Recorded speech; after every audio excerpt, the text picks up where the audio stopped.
매일 성경 큐티 힌트 2024년 8월 25일 예레미야 52장 12절에서 34절까지 말씀. 큐티 힌트는 성도 여러분의 큐티를 돕기 위한 것입니다. 성경 본문을 혼자 읽고 이해하며 묵상하고 적용할 수 있도록 배경과 내용을 설명하고 묵상과 적용을 위한 힌트를 제공합니다. 하지만 저의 묵상 내용을 나누거나 설교하는 것은 아닙니다. 큐티는 이 영상을 보신 후에 시작하는 지극히 개인적인 시간입니다. 이제 오늘 말씀을 함께 읽어보겠습니다. 바벨론의 느부갓네살 왕의 19째 해 5째 달 10째 날에 바벨론 왕의 어전 사령관 느부사라단이 예루살렘에 이르러 여호와의 성전과 왕궁을 불사르고 예루살렘의 모든 집과 고관들의 집까지 불살랐으며 사령관을 따르는 갈대아 사람의 모든 군대가 예루살렘 사면 성벽을 헐었더라.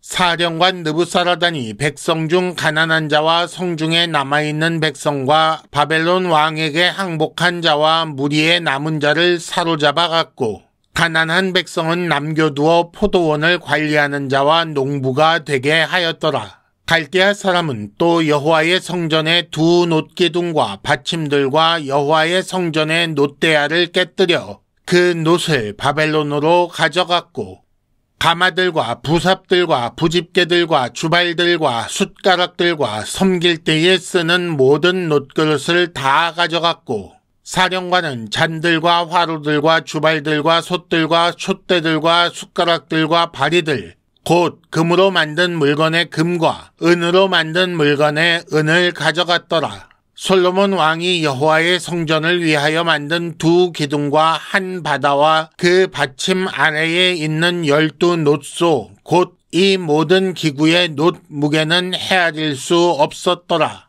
그 기둥은 한 기둥의 높이가 18규빗이요 그 둘레는 12규빗이며 그 속이 비었고 그 두께는 4손가락 두께이며 기둥 위에 놋머리가 있어 그 높이가 5규빗이요 머리 사면으로 돌아가며 꾸민 망사와 석류가 다 놋이며 또 다른 기둥에도 이런 모든 것과 석류가 있었더라. 그 사면에 있는 석류는 96개요. 그 기둥에 둘린 그물 위에 있는 석류는 도합이 100개이었더라. 사령관이 대제사장 스라야와 부제사장 스바냐와 성전 문지기 3사람을 사로잡고 또 성 안에서 사람을 사로잡았으니 곧 군사를 거느린 지휘관 1사람과 또 성중에서 만난 왕의 내시 7명과 군인을 감독하는 군 지휘관의 서기관 하나와 성 안에서 만난 평민 60명이라. 사령관 느부사라단은 그들을 사로잡아 림나에 있는 바벨론의 왕에게 나아가매 바벨론의 왕이 하마 땅 림나에서 다 쳐 죽였더라. 이와 같이 유다가 사로잡혀 본국에서 떠났더라. 느부갓네살이 사로잡아간 백성은 이러하니라. 제7년에 유다인이 3023명이요 느부갓네살의 18째 해에 예루살렘에서 사로잡아간 자가 832명이요 느부갓네살의 제23년에 사령관 느부사라단이 사로잡아간 유다 사람이 745명이니 그 총수가 4600명이더라. 유다왕 여호야긴이 사로잡혀간 지 37년 곧 바벨론의 에윌무로닥 왕의 즉위 원년 12째 달 25째 날 그가 유다의 여호야긴 왕의 머리를 들어주고 감옥에서 풀어주었더라. 그에게 친절하게 말하고 그의 자리를 그와 함께 바벨론에 있는 왕들의 자리보다 높이고 그 죄수의 의복을 갈아입혔고 그의 평생 동안 항상 왕의 앞에서 먹게 하였으며 그가 날마다 쓸 것을 바벨론의 왕에게서 받는 정량이 있었고 죽는 날까지 곧 종신토록 받았더라. 아멘. 오늘의 큐티 힌트 3가지입니다. 첫째, 예루살렘 성벽과 함께 성전, 왕궁, 모든 집이 파괴되었습니다. 둘째, 성벽, 성전, 왕궁과 모든 집의 파괴를 다시 한번 생각해 봅시다. 셋째, 다 없어진 것 같지만 사실 모두 남아 있었습니다. 큐티 힌트 첫 번째, 예루살렘 성벽과 함께 성전, 왕궁, 모든 집이 파괴되었습니다. 13절과 14절을 보면 여호와의 성전과 왕궁을 불사르고 예루살렘의 모든 집과 고관들의 모든 집을 불살랐다. 그리고 예루살렘 사면 성벽을 헐었다 라고 나옵니다. 성전, 즉 하나님의 집과 왕궁, 즉 왕의 집과 백성의 집까지 모두 파괴되었습니다. 그러므로 그곳은 이제 백성도 왕도 하나님도 살지 않는 곳이 된 것입니다. 따라서 하나님 백성의 보호를 상징하는 성벽도 제거되는 것입니다. 하나님과 맺은 언약을 파기했으니 그들은 더 이상 하나님의 백성이 아닙니다. 왜 이렇게 되었습니까? 그들 스스로 하나님의 백성이기를 거부했기 때문입니다. 하나님은 하나님의 백성을 이끌어 가나안 땅 예루살렘에 살게 하셨고 하나님의 임재의 상징인 성전과 통치의 상징인 왕궁을 백성들의 집 가운데 두셨던 것입니다. 하지만 이제 백성이 하나님을 버렸으니 하나님의 집도 왕의 집도 백성의 집도 그들을 보호할 성벽도 필요 없게 된 것입니다. 힌트 첫 번째, 언약 파기의 결과로 나타난 모든 집의 파괴를 묵상해 보시기 바랍니다.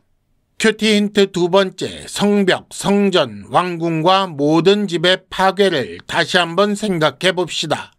13절과 14절에 나오는 이 말씀을 예레미야 7장 1절에서 15절 말씀과 함께 생각해 보시기 바랍니다. 예레미야 7장 중에 특히 3절과 4절을 보면 길과 행위를 바르게 하라, 그리하면 살게 하리라. 하지만 성전 그 자체를 의지하는 것은 잘못된 생각이다. 이것이 여호와의 성전이라 하는 거짓말을 믿지 말라. 이렇게 말씀하셨습니다.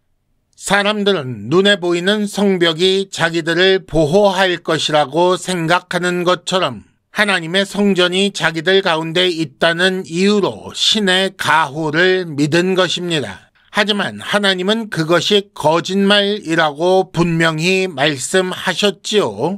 성전이라는 건물 자체가 무슨 힘이 있는 것이 아닙니다. 하나님이 거기 거하시는 것도 아니고 하나님은 성전에 갇혀 백성을 보호하는 방어기계가 아닙니다. 그래서 하나님은 성벽과 성전, 왕궁과 모든 집을 파괴하여 이 사람들의 착각을 바로잡으려 하신 것입니다.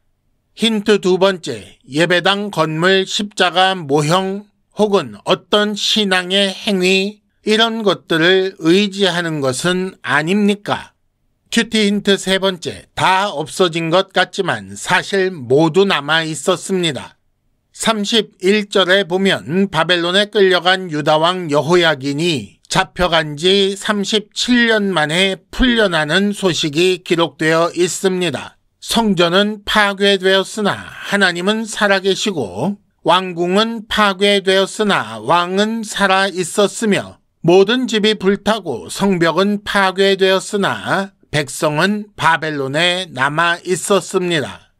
하나님의 말씀 그대로 심판이 진행되어 성벽과 성전, 왕궁과 모든 집이 파괴되었지요. 하지만 껍데기만 없어진 것이고 진짜 중요한 것은 모두 남아 있었습니다. 심판은 하나님의 말씀이 반드시 이루어진다는 것을 보여주었고 이를 통해 회복도 반드시 이루어진다는 소망을 절정에 이르게 하였습니다. 그리고 하나님은 마치 이 소망을 확증하시려는 것처럼 왕과 백성 그리고 성전 기물까지 모두 바벨론이라는 울타리 안에 남겨두셨던 것입니다.